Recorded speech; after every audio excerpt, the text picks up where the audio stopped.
Sizin sənətinizə necə təsir etdimi bu söhbət? Hansı söhbət? Bədihə meyxana.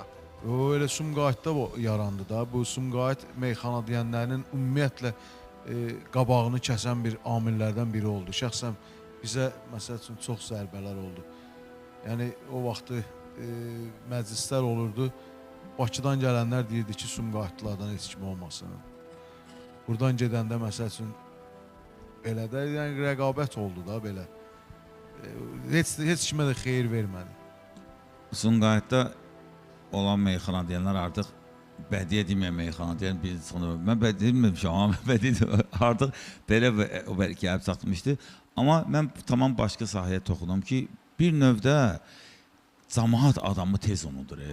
Elə bir ki, baxırsan bir meyxana deyəndə illər boyu ortada olub, illər boyu meydanlarda olub, bir illik yoxdur. Məsələn, cəmaət artıq onu unutdu. Elə heç belə bir adam olmayıb. O tək meyxanada da öyle, ümumiyyətlə insan unutqandır. Çox maraqlı bir şeydir. Bütün sənətlərdə elədir. Görmürsən, indi bu yaxınlarda bir verilişlərin birində dedilər, filan kəs 90 yaşında niyə efirə çıxır?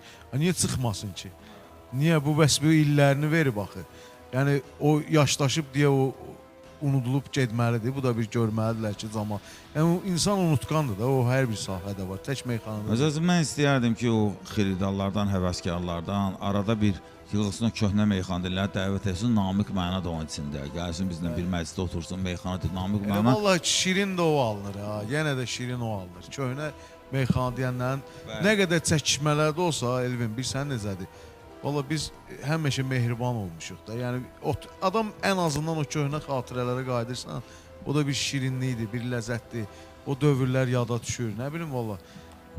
Köhnə indi baxırsınız, bir dənə girin YouTube-da baxın, köhnə hansı ki meyxanaları indi paylaşırlar, onun baxışları o birisilərindən daha çoxdur. Hamı da yazır ki, heyf deyildi köhnə meyxana, hamı bunu yazır.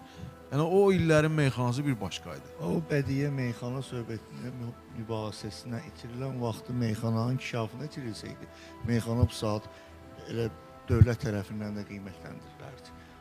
İçində parçalanma düşdü, biri də budur, biri də budur.